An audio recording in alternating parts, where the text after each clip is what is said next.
Hello there. In the following video, we're going to look at some of the designs of arrows that were used by various First Nations peoples. Unfortunately, I have neither the setup nor the know-how to film tests of these in any kind of engaging way, so you're just going to have to take my word for it as to the performance. Every group had their own style of arrow making. To cover them all would take all day, so this is just a rough look at some of the general principles. So the first one we're going to look at is just a simple wooden arrow. It's been sharpened to a point and fire hardened, and a simple nock has been carved into the back of it. As seen in my knives video, a fire hardened wooden point is more than adequate to go through flesh. This arrow has two shortcomings, the first being that because it lacks a head, when it enters a deer, the hole will be exactly the same size as the arrow shaft. This means that the arrow shaft will almost completely plug up the hole and limit the blood loss. Additionally, because the arrowhead lacks any kind of edge, it is unlikely to sever blood vessels, tendons, or muscles. This means that an arrow like this can only bring down a deer if you get an organ shot. Peoples who used wooden arrows primarily tended to poison the tips to get around these shortcomings. Next, we're going to look at a napped arrowhead made from chert. This arrowhead is an artifact that I've re-hilted. For obvious reasons, an arrow like this is far more effective than just a plain wooden tip. The width of the head means that the wound will be larger than the shaft, and the edges of the head allow the arrow to sever tissues. The drawback to this sort is that they're difficult to manufacture well. Many napped arrows, this one included, have a concave side. This isn't a significant defect, but it will affect the accuracy to some small extent. The next one we're going to look at is made from slate. The relative softness of slate means that it's relatively easy to make nearly perfect arrowheads. The drawback is that they're not quite so likely to sever arteries and muscle fibers. The next sort of arrow we're going to look at is made from antler. These are made by taking one of the tines of an antler and hollowing it out, socketing it onto the arrow shaft.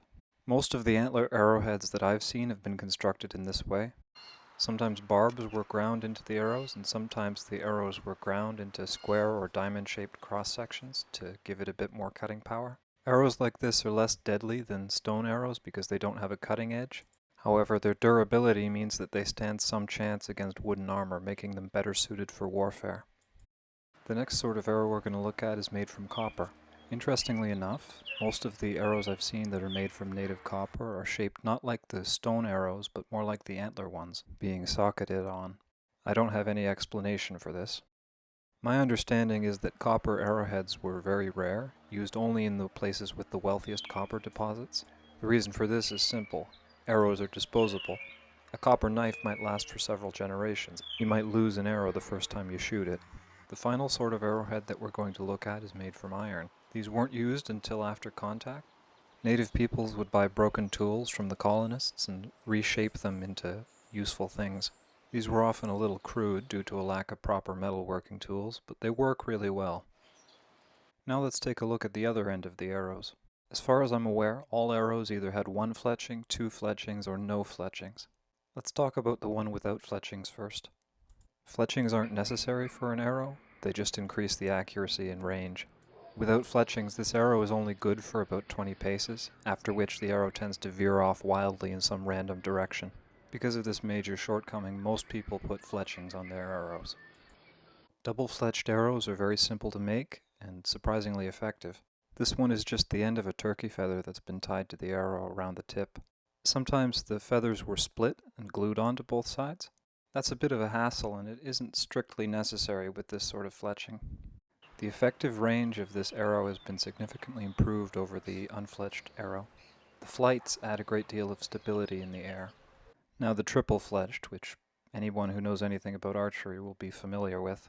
Here the feathers have been split and attached to the arrow via a mixture of glue and string. These are a bit more accurate than the double-fletched arrows, but not significantly so. They're also significantly more fuss to manufacture. It's very easy to mess up the spacing of the flights. It's also easy to gum up the feathers with glue. The final thing I'd like to show you is the nocks. Most commonly this was just a little cut in the end of the arrow. Most of the time this is sufficient, but if you're shooting an especially powerful bow or you're keeping your arrows for a long time, the string may force that little cut to get deeper, splitting the arrow down the middle. There are two methods I've seen to prevent this. The first is adding a little antler wedge. This wedge helps to redistribute the force of the bowstring meaning that if the arrow is to split, it has to split in 2 dimensions at once. The second method involves binding the edge with twine and then covering it with glue. It's not quite as effective, but it's a lot easier. Well, that's all I have to say on that subject. Hope you enjoyed, or at least learned something. Bye-bye.